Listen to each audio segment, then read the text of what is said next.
अस्सलाम वालेकुम दोस्तों, कैसे हैं आप? मैं हूं आमना खान और आप देख रहे हैं अखुंजा का kitchen. Azlan, are you happy? इधर आओ। Are you happy? How much? 599.56. Wow.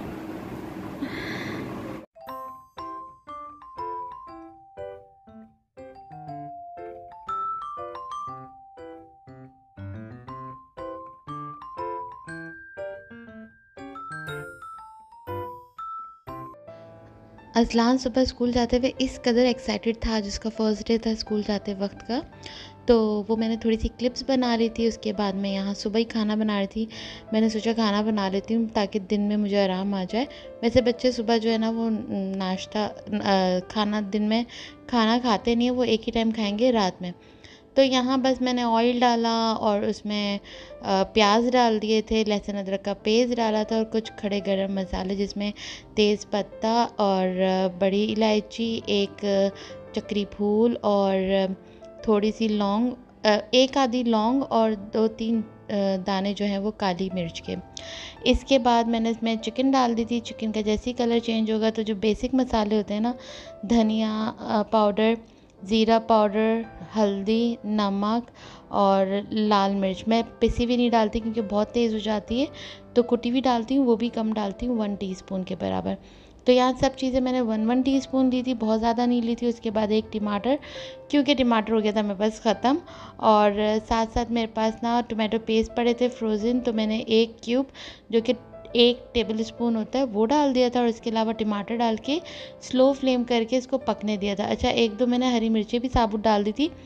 मुझे ऐसा लगता है, आप लोगों को लगता है नहीं, मुझे ज़रूर बताइएगा। मुझे ऐसा लगता है कि भुनाई के वक्त या भुनाई होने तक जो हम कवर करते हैं उसमें अगर हम हरी मिर्ची डाल दें तो सालन का जो फ्लेवर है वो लाइटली सा चेंज जाता है और उसका जो खुशबू है वो बहुत अच्छी आती है। भुनाई के वक्त ही मैंने इसमें धनिया भी डाल दिया था और इसे अच्छे से भून लिया था। और भूनने के बाद, अच्छा, सालन जितना अच्छा भूनेंगे ना वो उतना ही अच्छा बनता है। आप भले सेम क्वांटिटी रखें, लेकिन अगर भुनाई नहीं होगी ना तो सालन अच्छा नहीं बनेगा। बस मैंने इसमें डाल दिया था पानी, और जैसी जितनी कंसिस्टेंसी में आपको शोरबा चाहिए, जब वो हो जाए तो बस यहाँ डन हो जाएगा। मैं गरम मसाला लास्ट में डालती हूँ क्योंकि मुझे लगता है सालन काला हो जाता है, और धनिया भी डाल दिया था, ज़ीरा भी डाल दिया था, बस सालन रेडी हो गया था। इसके बाद यहाँ मैं आ गई थी बेडशीट चेंज करने। तो ये बेडशीट जो है वो मेरे हस्बैंड ने ला कर दी थी, लेकिन इसके पिलो कवर बिल्कुल नहीं ला कर दिए थे। तो यहाँ मैं ऐसी गुलेमत गई हुई थी और मुझे बिल्कुल ना 3 का पैक, वो भी सेल में था, 900 समथिंग का कुछ पड़ा था। और मुझे लगा बस इसकी मैचिंग के साथ ये दोनों, मतलब बैक वाला भी और फ्रंट वाला भी, इसमें 3 पैर थे और एक और भी है, मतलब 3 पैर ऑफ पिलो थे। अच्छा, अब मैंने सोचा अज़लान स्कूल गया है, फर्स्ट डे है, तो क्यों ना उसके लिए स्वीट ट्रीट भी हो जाए जो कि उसको पसंद है, जैसे कि केक। तो मेरे पास एक केक का बॉक्स पड़ा हुआ था रेडीमेड, और उसमें जो जो चीज़ें लिखी थी ना, मतलब ऑयल, पानी और अंडे जो हमें ऐड करने थे, बाकी जो ड्राई इंग्रेडिएंट थी वो तो उसमें बनी हुई थी। बस यहाँ मैं पैन रेडी कर लूँगी ऑयल डाल के।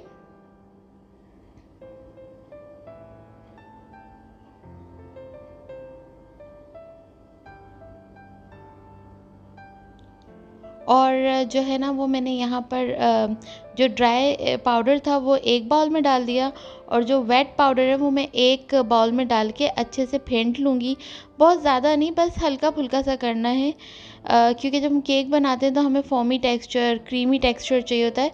इसके लिए ये सब कुछ नहीं है, बस आपने मिक्स ही करना है। तो बहुत बहुत बहुत दिनों के बाद जो है ना वो मैं केक बना रही हूँ, और बॉक्स से बना रही हूँ, वरना नॉर्मली मैं ख़ुद से बनाती थी। तो कपकेक्स वगैरह तो ऐसे थे कि फ्रिज में ख़त्म ही नहीं होते थे जब अयान छोटा था। लेकिन अज़लान जब से पैदा हुआ है ना, तो मेरे बैक का कुछ इतना प्रॉब्लम चल रहा था, जिसकी वजह से मैं उसके लिए इस तरह की चीज़ें घर पे नहीं बनाती थी, बाहर से ही मंगवा लेती थी। लेकिन अब जो है ना मेरे बैक का पीआरपी चल रहा है, पूरा इलाज चल रहा है, बस 2 या 3 सिटिंग और है। और आप यकीन करें, ये मैं अहियान जब पैदा हुआ था 16 साल हो गए हैं, और 16 साल से ये पेन सिर्फ बढ़ता ही जा रहा था, बढ़ता ही जा रहा था, और अब ये इतना सीवियर बढ़ चुका था कि उससे मेरी टांगें जो है ना वो भी इफ़ेक्ट हो रही थी। तो मुझे लगा शायद ये टांगों का जो इफ़ेक्ट होना है वो नस का कोई प्रॉब्लम है या नस पुल हो गई है, कुछ इस तरह का मसला है।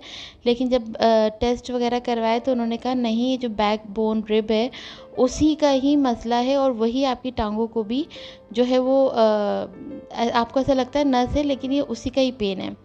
तो ख़ैर अल्हम्दुलिल्लाह इसका इलाज पता चल गया, जो कि पता ही नहीं चल रहा था। मैं कब से इसका इलाज कर रही थी, कोई हॉस्पिटल नहीं छोड़ा, कितने डॉक्टर थे जिनको मैंने चेकअप करवा लिया। बस वो कहते हैं ना जब वक्त आता है, तो ये वक्त था। अल्हम्दुलिल्लाह अल्हम्दुलिल्लाह बहुत आराम आ गया। तो बातों बातों में केक तो बन गया, बस जो इंग्रेडिएंट जो डब्बे के ऊपर लिखा था मैंने उसी तरह से केक जो है ना वो बना लिया था।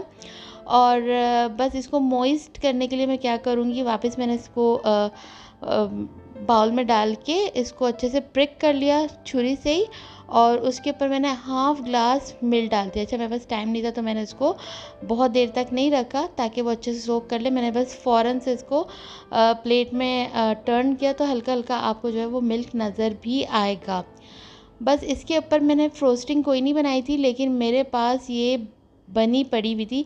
गलती हो गई थी कि ये बॉक्स मैंने फ्रीज़र में रख दिया, तो मुझे इसको जो है वो माइक्रोवेव करना पड़ा। इसकी वजह से ना इसका मार्बल इफ़ेक्ट ख़त्म हो गया, वरना ये इतना प्यारा वाइट एंड ब्राउन में मार्बल इफ़ेक्ट दे रहा था। मेरी गलती खैर बना बहुत मज़े का था। अज़लान तो दीवाना हो गया था, इतना उसने मुझे थैंक यू किया। स्कूल से एक दिन पहले की कुछ क्लिप्स थी, मैंने सोचा वो भी डाल देती हूँ। ये सारे बच्चे पासपोर्ट साइज़ पिक्चर खिंचवाने गए थे, तो मैंने कहा एक यादगार हो जाएगी। अच्छा, मिलते हैं नेक्स्ट व्लॉग में, तब तक के लिए अल्लाह हाफिज़। सीधे खड़े हो जाओ, चलो शाबाश, सीधे खड़े हो जाओ, अच्छे लग रहे हो तुम लोग सारे।